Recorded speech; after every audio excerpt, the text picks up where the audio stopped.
Hello, everyone, and welcome back to another episode of The Light of Insight. I am your host, Nina, and I am so happy to be back podcasting. I just came back from a 6-week summer vacation back in America and Canada, and now I'm back in Tokyo, shifting back to work and graduate school mode, which has been a little bit difficult to say the least from being on break for so long, but I'm really excited and grateful to have that experience and share that experience with you.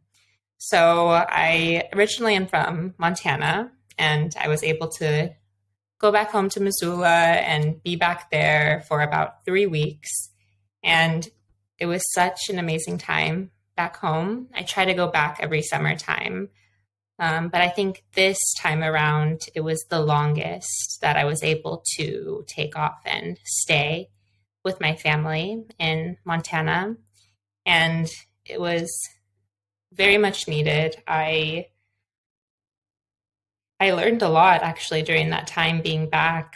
I think every time you are back with your family, a lot of childhood stuff and memories and triggers start to come up because your family is who knows you so best, who knows you so well, and who really understands you and has been with you through so many different chapters and times in life. So I was confronted with many tests, but also I was able to really relax, experience some grounding, a lot of great conversation with family and friends that I actually would consider my family as well. And an incredible highlight of the trip back home in Montana was a 3-day hiking experience that I was able to share with my dad. And my dad is the most avid backpacker, hiker, mountain man you'll ever meet. And he has an incredible photography website.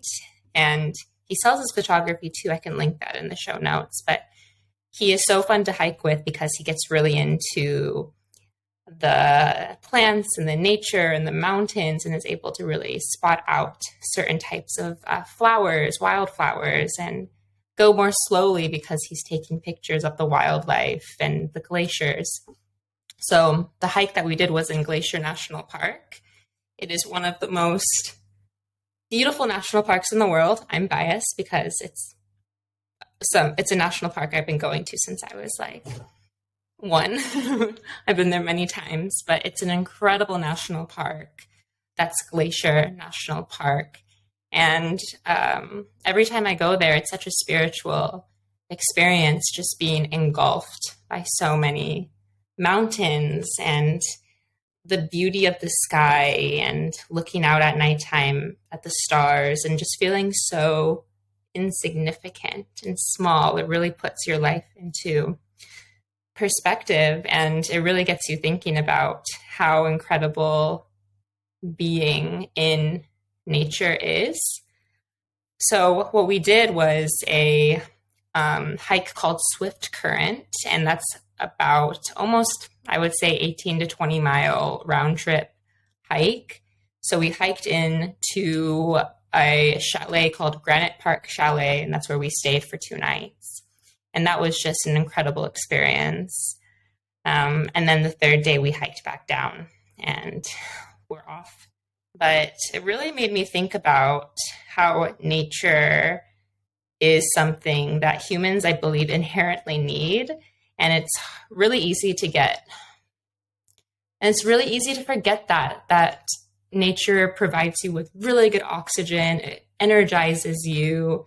It's a time to be still with your thoughts. I always look at hiking as almost a walking meditation. It's such a purifying of the mind while also being in a very, again, spiritual area like Glacier that is also home to many indigenous people.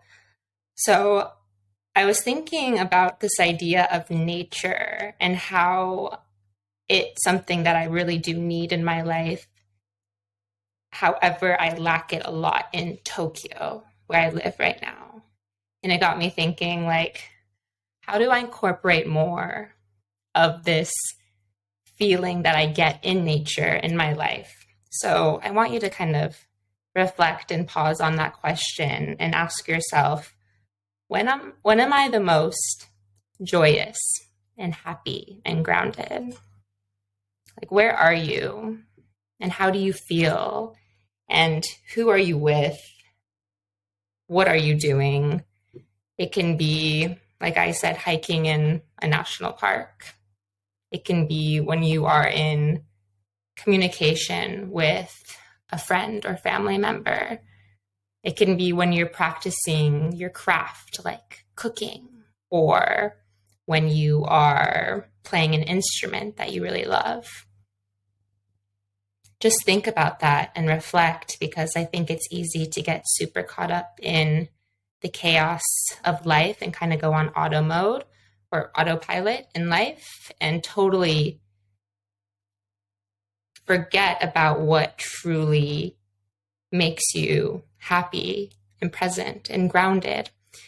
So I definitely reflected on that a lot while I was in Glacier. I'm definitely going to try to go back next summer, but while back in Japan, I want to take the time and research more areas that I can experience nature, because there's a lot of really beautiful areas in this country that I can go to and I have been to, but how do I incorporate more and more of that into a once every couple of weeks routine? Good. So Glacier was amazing. And after my 3 weeks in Montana ended, I went to Canada, Toronto, for 1 week, and I met my boyfriend Cade's family for the first time, which was super amazing. And we stayed at Lake Kashigawigamog. That is Lake Kashigawigamog. It has taken me so many months to finally be able to say that lake name almost correctly. So that was a very special time, because that lake cottage that Cade's grandfather owns, he has a timeshare at this lake cottage, really reminded me of growing up at a lake cabin in Montana that my dad used to own on Flathead Lake.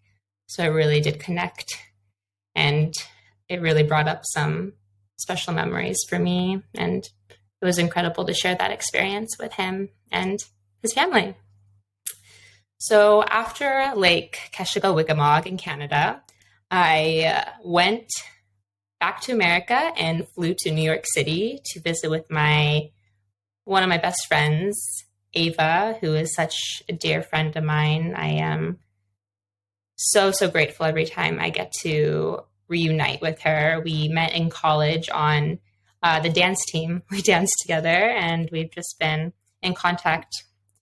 And yeah, we always try to meet at least once a year. Now, me being in Japan and now her living in New York City, it's really important for us to try to meet at least once a year and reunite. And always during our reunions, it's such a special time of, of course, catching up, but also just being very present with each other. So that was incredible.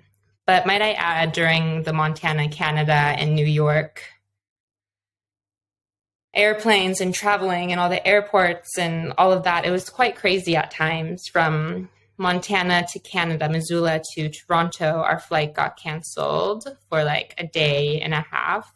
So that was a little frustrating, but it gave us extra time with my family in Montana. So that was okay. But from Toronto to New York City, oh my gosh, the Toronto, I think Pearson is the name of the airport, Pearson International Airport. It was so crazy busy. I was like, oh my God, I'm not going to make my flight to see Ava in New York City. Took so long to get past just security. I think it was like over 2 hours that it took.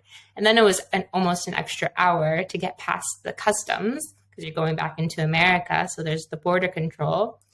And I was just thinking in my head, I was getting quite anxious, I might say. My heart was beating super fast. I was already thinking of the worst to come.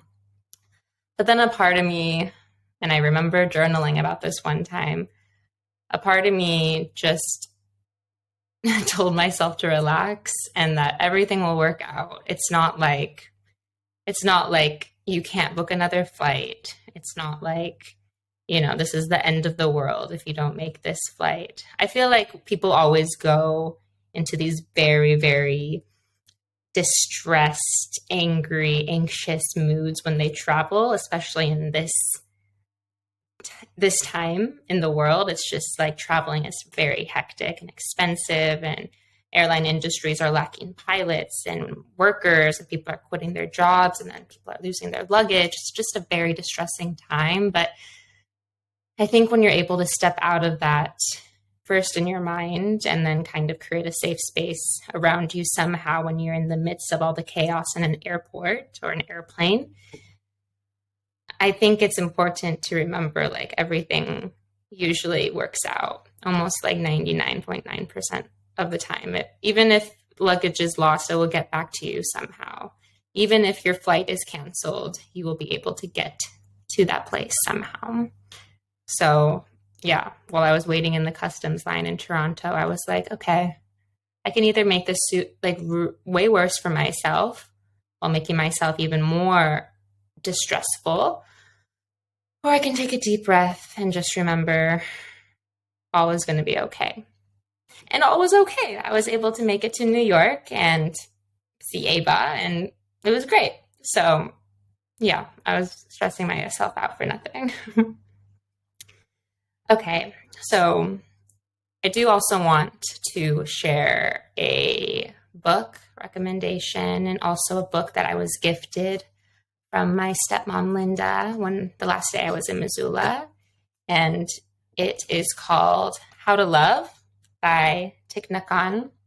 And this is such a beautiful book full of not poems, but like mini essays just about Thich Nhat Hanh's philosophy with love and how to receive love. And I think it's just such a beautiful little book. I just put it in my purse the whole time during my travels in Canada and New York. And it's such a great way to kind of let the time pass when you're waiting in line for your coffee or you're commuting from point A to point B. It's such a great way to kind of, it's a great way to think about love and the importance of it. And because they're all very small essays, you can really just read one and digest it slowly and then pick up the book later and read some more of it. So I wanted to read one or two of the poems. And the first one I wanted to read is on page 11.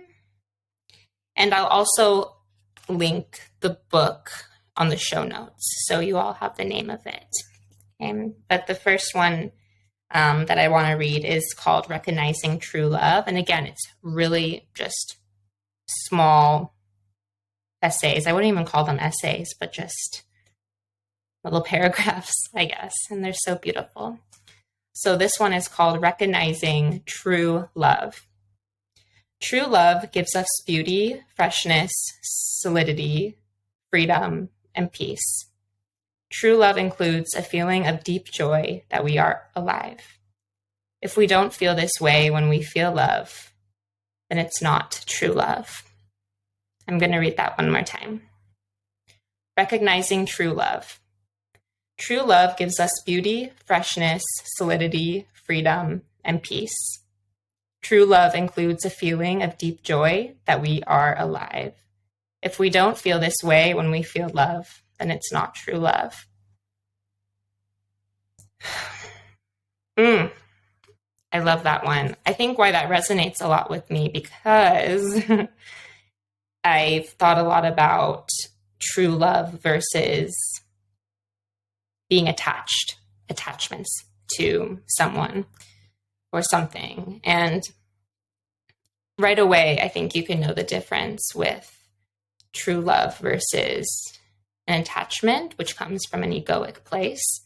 true love, you really do feel, just like Thich Nhat Hanh notes, free, fresh, at peace.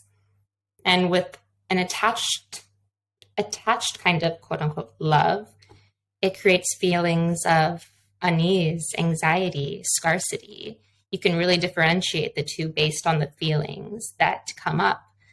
I think this is also something super important to reflect on. But when you think of true love, what does that feel like?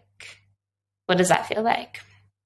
And I think when I think of true love, I always think of the word free. And it was really beautiful to see that Thich Nhat Hanh used the word freedom when he describes what true love is.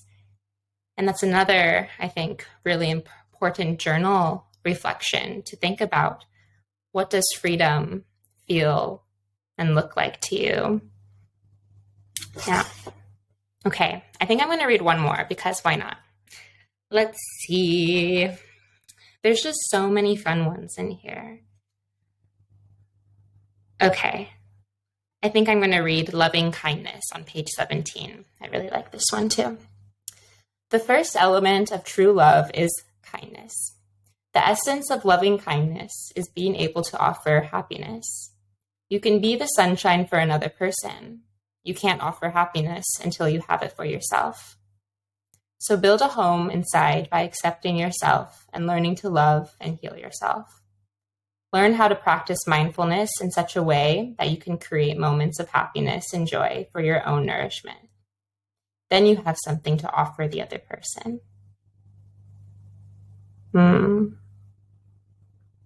Yeah, I love that one too. It's such an important lesson that in order to truly love and be there for others that we love in our lives, you have to be able to first love and heal yourself. If you don't have any of that love for yourself, then how can you offer that to anyone else? I think if you don't have that love for yourself, you're going to be constantly searching for that love from someone else and try to chase and validate and all these energies that no one wants to embody. I promise you that. So, yes, I really, really recommend buying this book, hard copy or for your Kindle. I'll link that down in the show notes. All right. Well, I am happy to have this first solo cast out and running. I know it's been a while since publishing a podcast, so I'm really happy to get back into it. And I'm already excited with the podcast interviews I'll be having quite soon. I'm going to have some really special guests coming up, and I am just super grateful and happy for everyone's support of the Light of Insight. I really, really appreciate it, and much love to all of you wherever you are in the world. And I hope that you all have a beautiful day or night or morning wherever you are. So thank you so much, and see or talk to you next time on the Light of Insight.